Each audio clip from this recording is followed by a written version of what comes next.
Okay, so uh, I've had some conversations with Yaldabaoth, Beelzebub, Baal, Beelzebub. Same, it goes together, but I can't say it. And Yahweh. This sounds like the beginning of a bad joke. Yeah, curiosity did not kill the cat, but I do recognize a gift in myself is the ability to be able to become one with, or to become one with empathy, and I guess in Gene Key's terms, with a being, to know that being.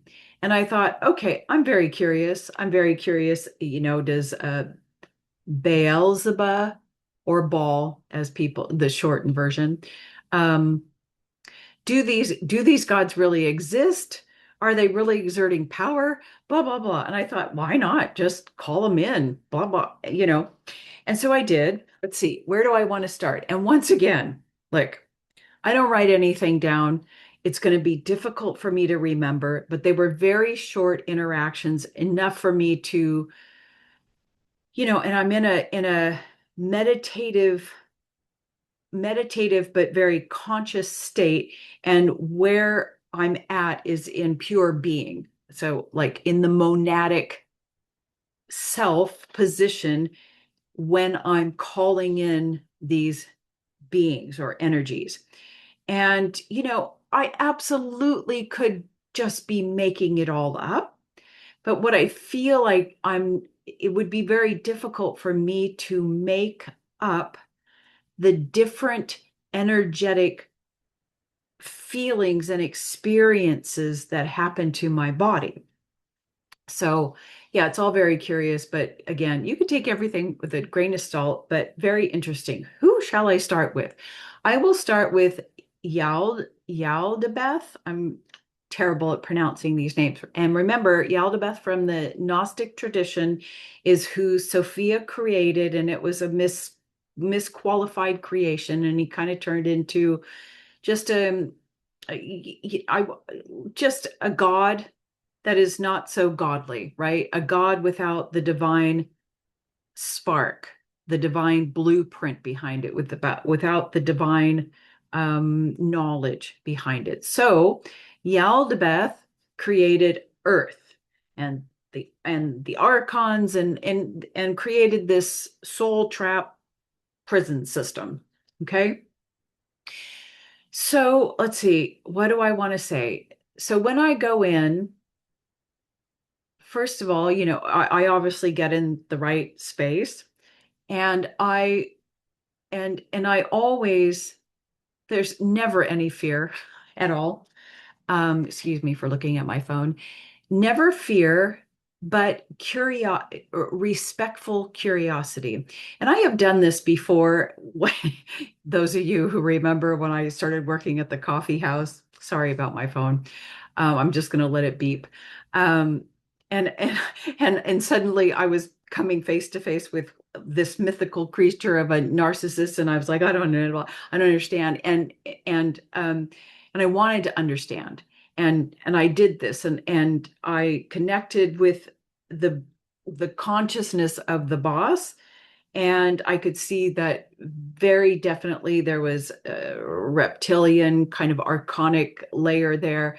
That being recognized me, but I'm standing there in my pure being, knowing who I am, and I said, look, you we see each other, and you're going to treat me with respect. I know you're doing just what you're doing. So that's how I approach these beings. I don't have any fear, but I respect them. Oh, yeah, truth. I absolutely respect them for their beingness. And I know that sounds weird when it appears that they're causing destruction and blah blah blah, and they're evil and all that sort of stuff.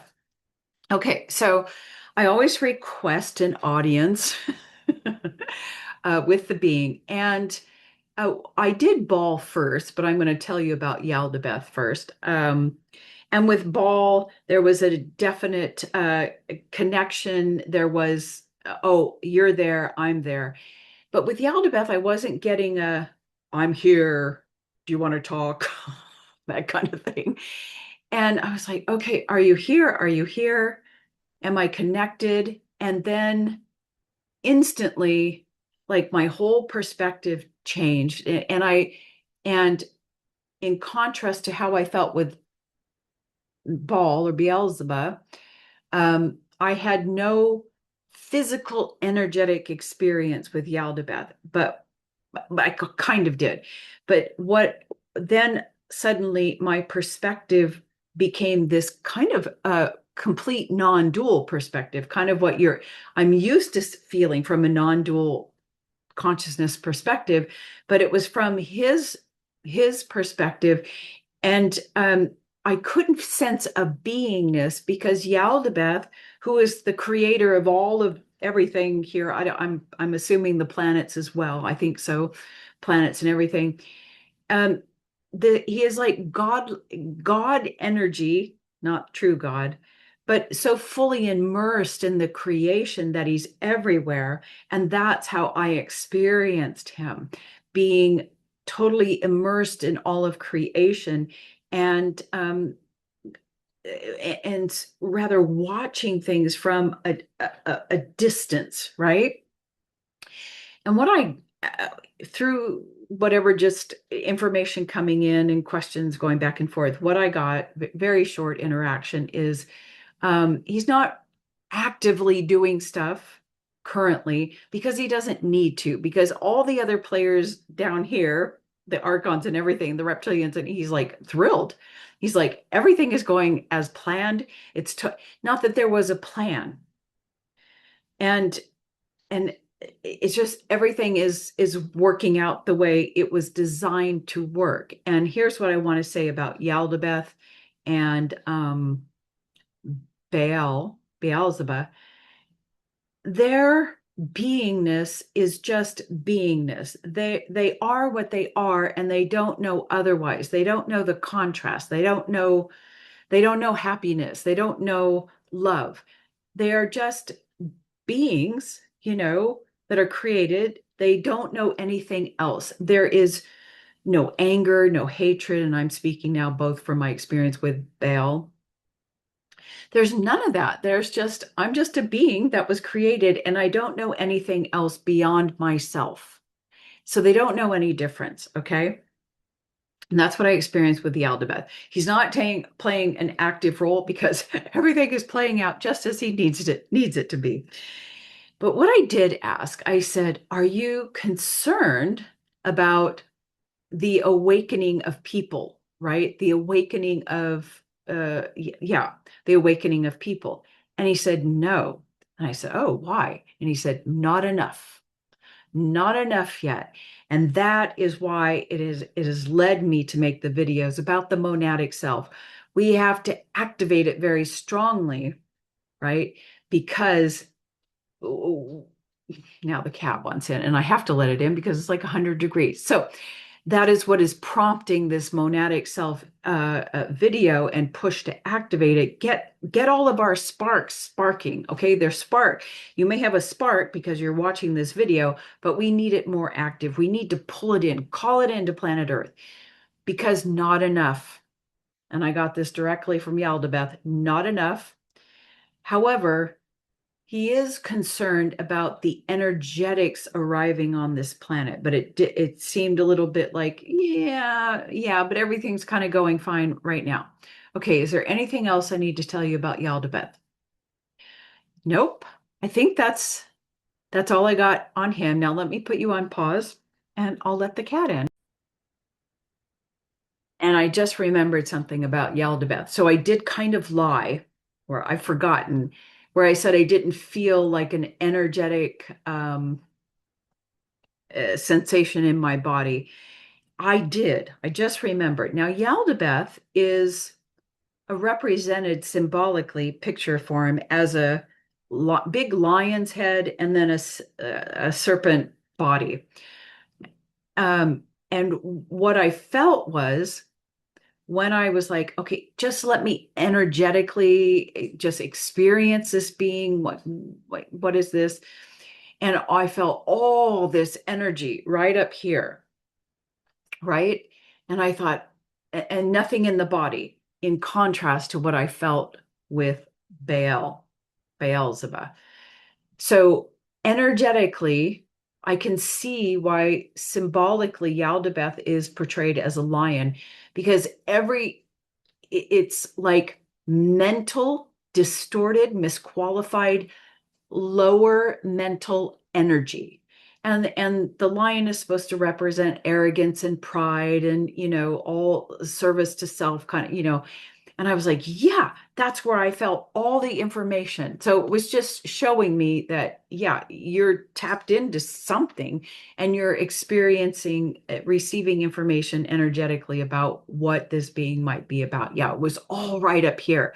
And it kind of felt like, like a little lion's mane or something. Very, very interesting. I felt nothing from the neck down. And I would say, yeah, there was nothing going on.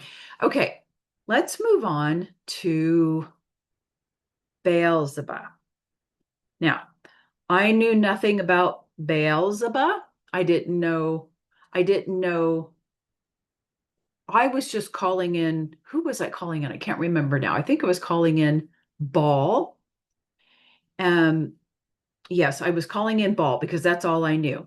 And I knew nothing about Beelzebub nor what Beelzebub looked like. And I didn't know the two were connected. Not that there's two, but they're the same. Okay. So requesting an audience and I'm calling in Baal. And I could feel that there was somebody there. There was an acknowledgement. There's somebody there. And I kept saying, what is your name? And I don't know why I kept asking that question. It was just coming out because I already knew I had called in Baal, Baal, but for some reason I kept saying, what is your name? And I would get Baal. What is your name? Baal. And then I went, oh, I'm getting chills. What is your true name? And that's when it came in. Oh, I've got chills all over my body. Beelzebub. And I was like, oh, did I tap into another being? And I'm not connecting with Baal. And then I had to look up that Baal just means Lord, but the full name is Beelzebub. Okay. Okay. So I was like, wow. Okay. It was interesting that I could say, what is your true name? And then I got the full name because Baal just means Lord. Okay. Okay. So then I asked, may I experience who you are, what you are? And my God, wow, wow. I mean, the power, this big energetic power that came in. Oh, yeah. And big energetic field and it had a darkness to it. I want to say the color of darkness, but I'm not going to say it felt evil or anything. And this is what I got. He was Baal was perfectly reasonable. I'm not going to say kind. It's just a being recognizing another being and we're having a conversation. There was no hate, there was no dislike, there was no evil, there was no wanting to hurt me, nothing. And I thought, okay, this is cool. Okay. And physically, what started, I could feel, oh, like dragon wings coming out my back. And then I can't remember the face, but it almost felt like if I'm remembering correctly, because I never write anything down, like a beak. Anyway, I could just feel this power and I could feel the wings and it was all dark. I did not know that if you look up Beelzebub, it has that kind of uh, dragon or fly beak something. Anyway, what I felt is what I saw in the picture, like identical. But also what I felt was full body energy and power in contrast to Yaldabaoth, who was right all up here. And the energy power center the energy was so base, like if we're talking chakras, first and second, really. And what I started feeling was sexual energy. And sexual energy is just, creative, the creative force. And I thought, oh, this makes so much sense because Beelzebub um, is is the creator. I didn't know this. He told me. I think it's correct of the all the astral realm, and in that is the force that lower sexual force that comes out your base and creates from there, right? And of course, it can be um, in the shadowy form, shadowy creations, right? But they don't even know the difference, right? They're just creating from there. So I thought that was like I could not make that happen. I could not make sexual energy start, and I could just feel the power in my lower. So it is lower astral energy that is creating all that. And he was very proud. And he was like, look at all of my creation. I created all of this. Yeah. All of the astral realm. So, and all the, I think all the archons as well. I'm not, no, maybe I'm wrong about that. But he didn't seem to be concerned either about the awakening, the energies, because everything was going to plan, right? There was no bother, no concern. I did ask, and this is an important point, I did ask something like, how do you survive or thrive? How are you still going? Like, right? Because you would think the awakening of people, we stop feeding that. Because they feed off us, right? And it came out so like, and he said, the hearts and minds of men in kind of not in an arrogant way, but he's like, the hearts and minds of men are keeping me alive. And isn't it brilliant? Look at all that I created. I was like, wow. Anyway, doesn't know anything about happiness, that look, none of that. Just being himself, little Beelzebub. Okay. If there's anything else, I'm sure there was something more, but you get the point. So I can see why those people um, pray to and do occult rituals to Baal because he is so powerful in creation, right? And he does make contracts or agreements, right? But there's always going to be nothing's for free, right? The devil. Okay. So, yeah, that was very interesting. I can see why some of the people are worshiping Baal or whatever, pray to love. He loves it. Loves it. Look at my creation, the hearts and minds of men. Okay. Now moving on to Yahweh. Sorry. I don't even like, sorry. I don't even, and I just did it this morning. So there's a little bit of residual.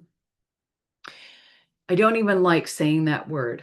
Now, if I'm remembering correctly, someone can correct me, but from what I understand from the Gnostic tradition,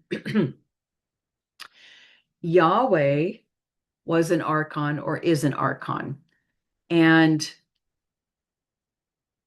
I don't know if I don't know how it happened. I don't know whatever, but the Israelites consider Yahweh to be their one true God, the true God. Okay. And yeah, I don't know how that happened, but Yahweh is an archon and now elevated to God level by a certain group of people. Okay. Now, when I requested an audience, I didn't get one. I felt a back being turned on me. I felt this being. I didn't like the energy. It was I could feel it even before going into the meditative state. It was like, oh, Yahweh. Oh. Anyway, of course I could have projected. Anyway, I did not. I was not received. And I understand why now. And I hope I can remember because it was so important and I can feel it leaving my brain. However, I did ask the field and I asked my monadic self, please help me to understand, to know, and experience just energetically what can I know?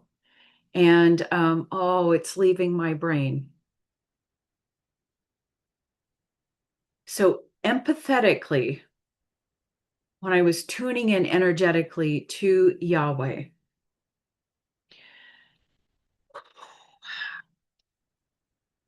I want to cry.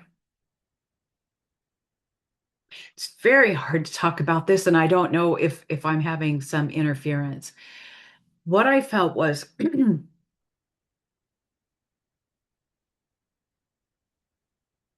the uh like you are not the chosen one energy. And it was I I don't know how to explain it, but you can explain it by correlating what the agenda of a certain group of people on this planet are doing right now and that energy.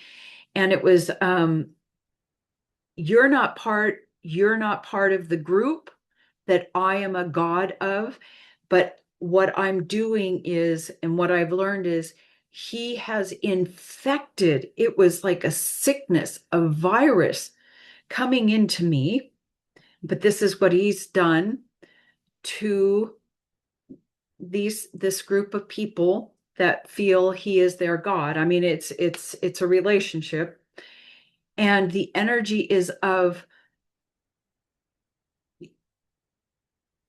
hate and like crazy hate of any other group that is not part of this group. I can't even explain the energy, but it was so uncomfortable and primal and hateful. And I'm going to do everything I can from a violence level to dehumanizing everybody else that is not in alignment with our group and Yahweh. Okay. And I thought, holy crap. And it felt like a virus in my system. Terrible. And then, and then I had the, oh my God. So he is the energy, Yahweh is the energy of, or the sin of separation, pride, specialness, God's chosen people, and it creates separation and division. And this is a very good thing. And then I was like, oh my God, he's not, and I asked, I said, you're not just infecting the group that worships you, you're infecting the group that is hating the group that worships you. And he was like, yes, you see how proud I am. I am creating. And I was like, oh my God, it's so incestuous, infectious. He's everywhere, everywhere. Oh, it was just creepy. Okay, I think that's all I need to share. Um, yeah, wild. And is there anything else? I really had to end that transmission, so I didn't, but whatever the plan for them, right? Working just the way they want. So once again, we have to activate and interact with the monadic energy frequencies self. Okay, that's all for now. Okay, bye.